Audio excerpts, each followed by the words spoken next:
오늘 말씀은 형통한 복을 받는 새해가 됩시다 라는 제목을 가지고 우리가 함께 말씀을 나누기를 원합니다. 우리가 새해가 되면 우리 한국 사람들은 새해 복 많이 받으세요 라고 인사를 주고받으면서 한 해를 시작하는 풍습이 있습니다. 그런데 꼭 한국 사람들뿐만 아니라 세계적으로 많은 모든 국가들이 새해 인사를 하고 있는 것을 알 수가 있습니다. 미국 사람들은 해피 뉴 이어라고 하죠.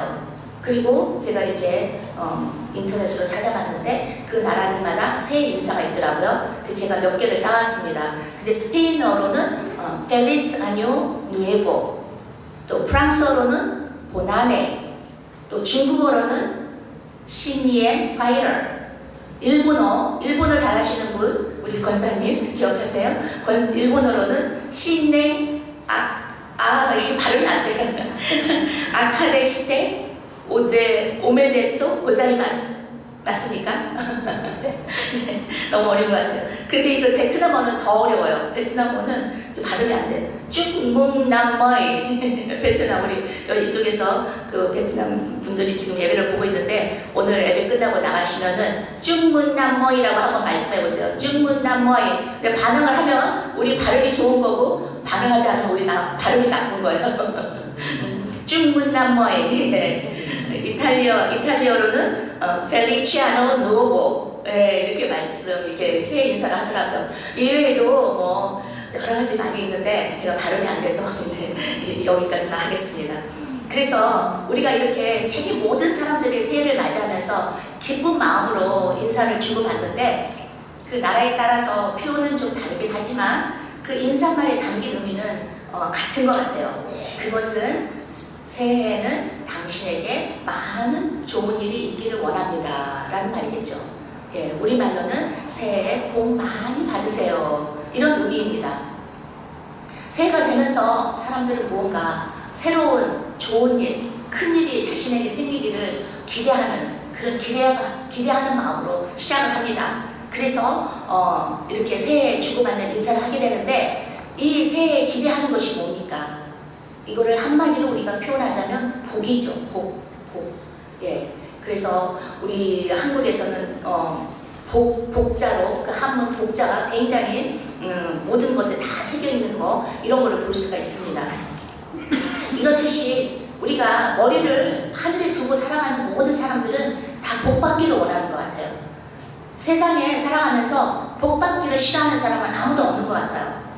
그런데 문제는 복이 무엇이라는 거죠? 복이 무엇이냐는 것이죠.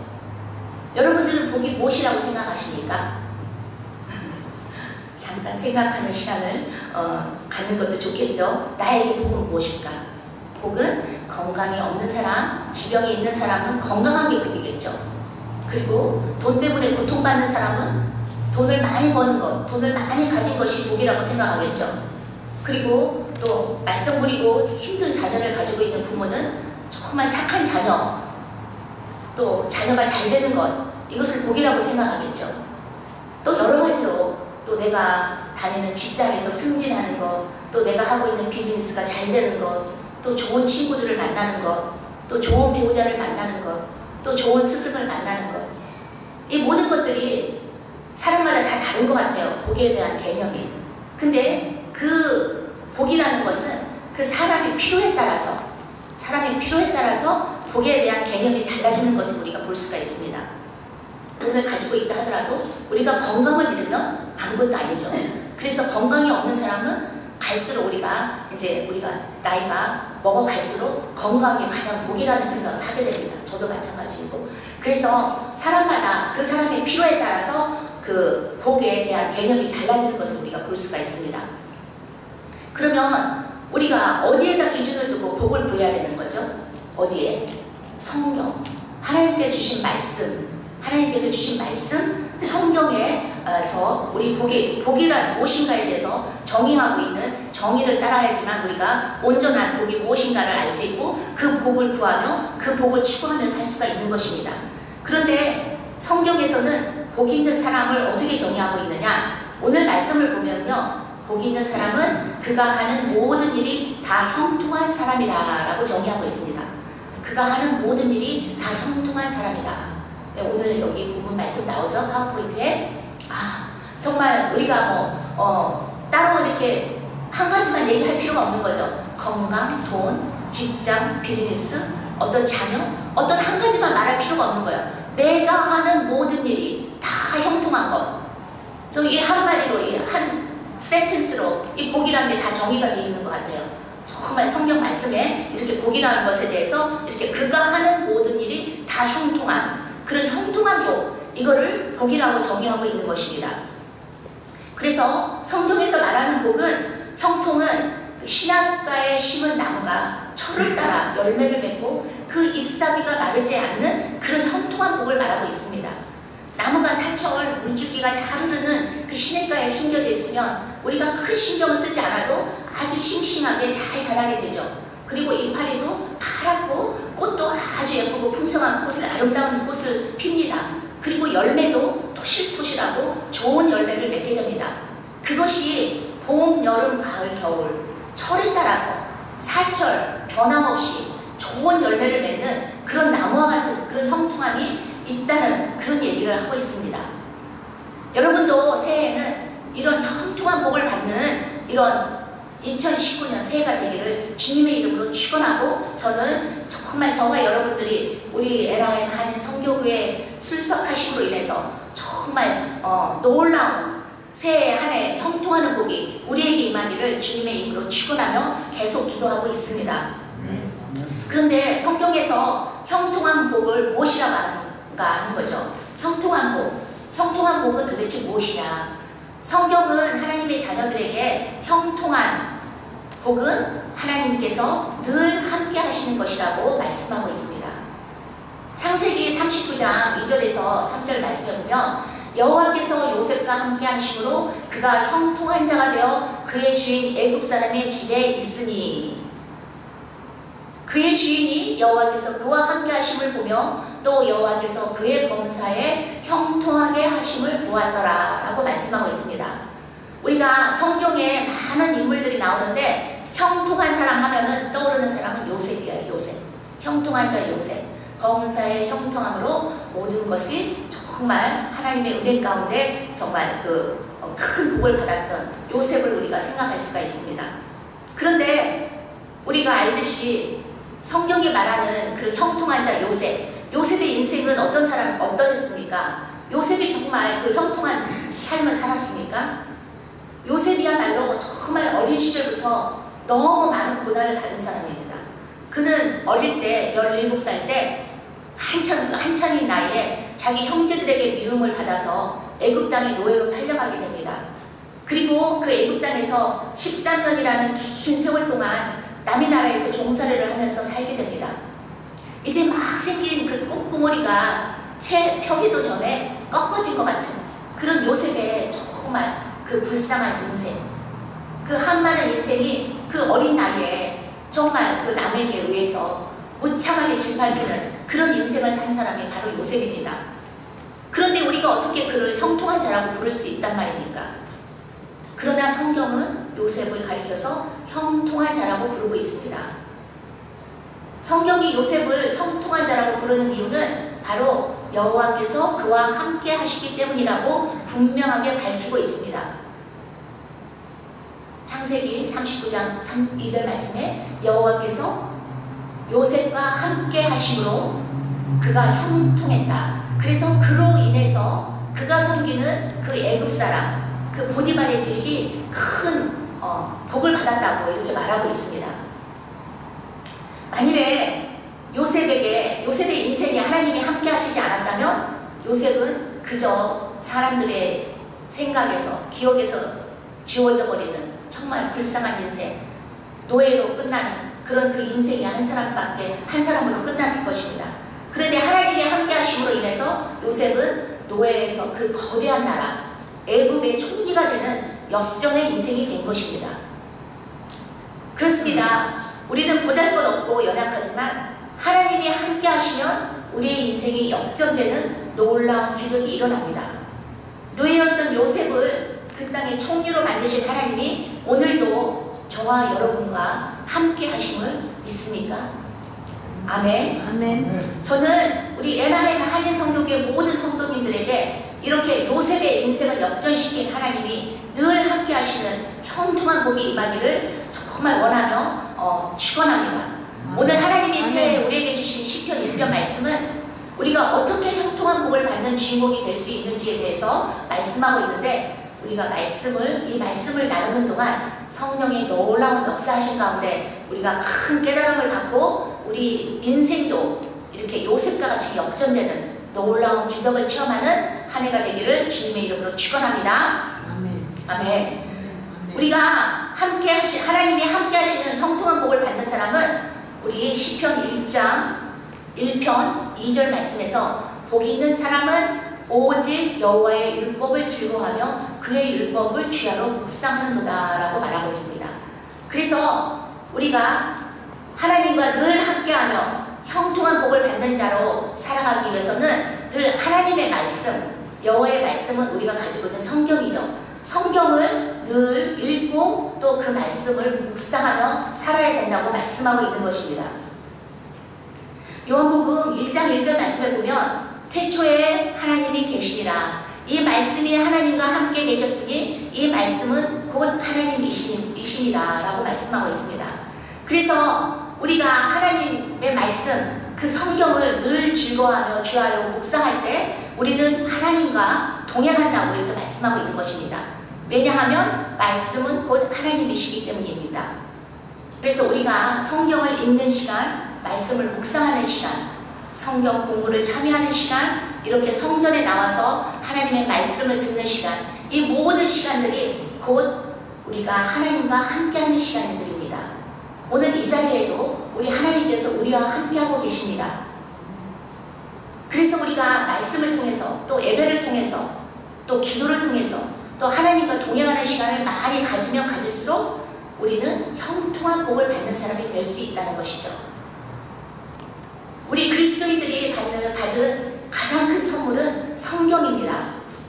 성경 안에는 우리 인생에 대한 모든 것들이 담겨져 있습니다. 성경에는 우리 인생의 시작에서부터 끝까지 우리를 창조하시고 다스리시는 하나님의 경륜과 섭리가 주옥 같은 말씀으로 기록되어 있습니다. 시편 119편을 쓴 시편 기자는 시편 119편 넘겨주세요. 그 다음 넘겨주세요. 파워포인트. 네. 이 시편 119편은 시편 중에서 시편 150편까지 있죠. 시편 중에서 가장 길고 가장 아름다운 정말 하나님께 사랑을 고백하는 그런 문구가 많이 담겨 있습니다. 그런데 이 시편 119편을 쓴 시편 기자는 이 시편에서 이렇게 하나님의 말씀에 대해서 이렇게 고백하고 있습니다. 내가 주의 법을 어찌 그리 사랑하는지요. 내가 그것을 종일 작은 소리로 읊조리나이다 라고 고백하고 있는 것이죠. 여러분들은 이 시편 기자가 고백할 고백처럼 하나님의 말씀의 성경을 이토록 사랑하며 종일 읊조리고 있습니까? 성경을 사랑하는 것은 곧 하나님을 사랑하는 것입니다. 하나님을 사랑하는 사람은 성경을 사랑할 수밖에 없습니다. 이 시편 기자는 시편 119편 103절에서 주의 말씀의 맛이 어찌 그리 단지요 내 입의 꿀보다 더 단이이다 라고 고백하고 있습니다. 이 성경 말씀이 우리가 꿀을 먹듯이 정말 우리 심령에 달콤하게 그렇게 다가온다는 것이죠. 그래서 우리가 성경은 눈으로만 읽는 것이 아니고 우리의 심령으로 읽는 것입니다. 어떤 사람은 우리가 말씀을 읽는 것까지는 이해가 되는데 말씀을 먹는다, 꿀맛이다 이런 것은 도저히 이해가 되지 않는다고 말씀하고 있는 분이 있을 수도 있습니다. 그런데 성경은 곳곳에서 여러 곳에서 하나님의 말씀은 먹는 것이고 하나님의 말씀은 꿀과 같이 달다고 말씀하고 있습니다. 에스겔서 3장 1절 말씀을 보면 하나님께서 에스겔에게 선지자 에스겔에게 이 하나님 말씀이 담긴 두루마리를 주고 그걸 먹으라고 명하십니다. 이랬을 때 에스겔이 순종해서 그 두루마리를 먹었을 때 그 맛이, 그 두루마리의 맛이 입에서 달기가 꿀 같더라 라고 말했습니다. 그 다음 넘겨주세요. 예. 내게 이르시되 인자야 내가 내게 주는 이 두루마리를 내 배에 넣으며 내 창자에 채우라 하시기에 내가 먹으니 그것이 내 입에서 달기가 꿀 같더라 라고 이렇게 고백하고 있습니다. 또 에레미야 15장 16절 말씀에 보면 만군의 하나님 여호와시여 나는 주의 이름으로 일컬음을 받는 자라 내가 주의 말씀을 얻어 먹었사오니 주의 말씀은 내게 기쁨과 내 마음의 즐거움이오나 이렇게 고백하고 있는데 NIV 성경에 보면요 그 다음 넘겨가 주세요. 파워포인트. 예. NIV 성경에는 When your words came, I ate them. I ate them. 먹었다고 그대로 번역해서 쓰여지고 있습니다. 그래서 선지자 에레미야가 이 하나님 말씀을 먹었을 때 그 말씀이 내 입의 꿀보다 달다고 이렇게 고백하고 있는 것입니다. 이 말씀은 우리에게 무슨 깨달음을 주고 있습니까? 하나님의 말씀은 우리 눈으로 읽는 것이 아니라 우리 심령으로 읽어서 우리의 영혼의 갈급함이 채워지고 기뻐하는 영적인 만족을 주는 말씀이라고 말씀하고 있는 것입니다. 이렇게 우리가 하나님의 말씀을 주야로 묵상하고 그 말씀의 달콤한 마음을 주야로 즐기며 사는 사람은 늘 하나님과 동행하는 형통한 복을 받을 수 있습니다. 금년에는 저와 여러분들이 이렇게 정말 하나님의 말씀에 더 가까이해서 말씀을 늘 사랑하며 말씀을 묵상하고 말씀과 동행하는 그래서 정말 하나님과 동행하는 그런 형통한 복이 저와 여러분들에게 있기를 주님의 이름으로 축원합니다. 두 번째로 하나님과 늘 동행하며 형통한 복을 받는 사람은 악인의 길을 가지 않고 의인의 길을 가는 사람입니다. 시편 1편 1장 말씀을 보면은 복 있는 사람은 악인의 길을 따르지 아니하며 죄인의 길에 서지 아니하며 오만한 자의 자리에 앉지 않는다고 말씀하고 있는 것입니다. 하나님의 말씀을 주야로 묵상하는 사람은 자연적으로 악을 미워하고 선을 기뻐하게 되어 있습니다. 왜냐하면 하나님의 말씀, 성경은 선하신 하나님의 감동으로 쓰여졌기 때문입니다. 디모데후서 3장 16절 말씀에 보면 모든 성경은 하나님의 감동으로 된 것으로 교훈과 책망과 바르게 함과 의로 교육하기에 유익하니라고 말씀하고 있습니다. 그리고 시편 119편 104절에서 105절 말씀에 보면 주의 법도들로 말미암아 내가 명철하게 되었으므로 모든 거짓 행위를 미워하나이다. 주의 말씀은 내 발의 등이요 내 길의 빛이니이다 라고 말하고 있습니다. 우리가 하나님 말씀을 가까이 하면 자연히 선과 악을 구별할 수 있는 지혜를 갖게 됩니다. 그래서 그 사람이 좋은 사람인지 아닌지를 분별할 수 있는 능력이 생기고 또 그것이 하나님이 주는 지혜인지 아니면 세상 사람들이 생각하는 꾀인지를 분별할 수 있는 능력이 생깁니다. 그리고 그곳이 내가 가야 할 곳인지 가지 않아야 할 곳인지 분별할 수 있는 지혜도 갖게 됩니다. 요셉이 자기가 섬기는 보디발의 아내의 유혹을 받았을 때 그 유혹을 끝까지 뿌리칠 수 있었던 힘은 어디에서 왔을까요? 요셉은 늘 하나님의 말씀을 묵상하는 사람이었습니다. 그는 그 말씀에서 지혜를 얻을 수 있었던 것이죠. 내가 해야 할 일, 하지 않아야 할 일. 내가 섬기는 그 보디발의 아내와 동침을 해야 되나, 하지 않아야 되나. 내가 언제까지 이렇게 뿌리쳐야 되나. 이런 모든 지혜와 능력이 말씀으로부터 온 것입니다. 그래서 그는 그 하나님께서 주시는 말씀대로 살려고 몸부림을 쳤던 사람입니다. 요셉은 순간의 달콤함을 하나님과 영원히 동행하는 그런 형통한 복과 바꿀 수 없었습니다. 우리도 마찬가지입니다. 우리가 인생을 살다 보면 순간순간 하나님이 싫어하시는 길로 가고 싶은 유혹을 받게 됩니다. 이럴 때일수록 하나님의 자녀들은 하나님의 말씀을 붙잡아야지만 합니다. 그리고 그 말씀에 인도함을 받아야만 합니다. 시편 119편 9절에서 11절 말씀에 보면 청년이 무엇으로 그의 행실을 깨끗하게 하리까 주의 말씀만 지킬 따름이니이다. 내가 전심으로 주를 찾았사오니 주의 계명으로 떠나지 말게 하소서. 내가 주께 범죄하지 아니하려 하여 주의 말씀을 내 마음에 두었나이다 라고 고백하고 있습니다. 하나님은 하나님의 자녀들답게 살아가기를 원하십니다. 하나님은 하나님의 자녀들이 악을 멀리하고 의를 사랑하는 사람이 되기를 원하십니다. 그래서 우리가 악인들을 멀리하고 의인의 자리에 앉기를 원하십니다. 하나님은 교만하고 악을 꾀하는 악인들을 멸하시고 의인들과 늘 함께 하시며 의인의 가는 길을 인정하신다고 말씀하고 계시는 것입니다. 우리가 날마다 성경을 읽고 말씀을 묵상하면 세상에서 얻지 못하는 지혜를 얻게 됩니다. 하나님의 말씀을 통해서 한 번밖에 없는 우리의 인생을 잘 경영할 수 있는 지혜를 받아서 정말 하나님이 원하시는 아름다운 열매를 많이 맺어드릴 수 있기를 주님의 이름으로 축원합니다. 세 번째로, 늘 하나님과 동행하며 형통한 복을 받는 사람은 그 인생 가운데 열매를 맺게 됩니다. 시편 1편 3절 말씀을 보면 그가 시냇가에 심은 나무가 철을 따라 열매를 맺으며 그 잎사귀가 마르지 아니함 같으니 그가 하는 모든 일이 다 형통하리로다 라고 말씀하고 있습니다. 우리가 하나님의 말씀을 사랑하면 그 말씀대로 살아갈 수밖에 없습니다. 그리고 그 말씀대로 순종하며 살아갈 때 우리의 삶은 시냇가에 심겨진 나무와 같이 많은 아름다운 열매를 맺게 되는 것입니다. 여호수아 1장 8절 말씀을 보면 이 율법책을 내 입에서 떠나지 말게 하며 주야로 그것을 묵상하여 그 안에 기록된 대로 다 지켜 행하라. 그리하면 내 길이 평탄하게 될 것이며 내가 형통하리라 라고 말하고 있습니다. 우리가 하나님의 말씀을 단지 알고 깨닫는 것으로 끝나면 안 됩니다.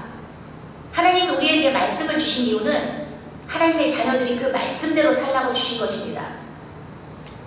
그리고 우리가 하나님의 말씀을 지켜 행할 때 비로소 그 말씀의 능력이 우리의 삶을 통해서 능력으로 나타나고 또 열매로 나타날 수 있게 되는 것입니다. 히브리서 4장 12절 말씀을 보면 하나님의 말씀은 살아있고 활력이 있어서 좌우의 날선 어떤 검보다도 예리하여 혼과 영과 및 관절과 골수를 찔러 쪼개기까지 하며 또 마음의 생각과 뜻을 판단한다 하나니 라고 말씀하고 있습니다. 그래서 하나님의 말씀에는 능력이 있다는 거죠. 하나님 말씀에는 예리한 그런 지혜가 있다는 거죠. 그래서 우리가 하나님 말씀으로 충만하면 우리의 심령이 변화되고 우리의 행동이, 우리의 삶이 변화될 수밖에 없습니다.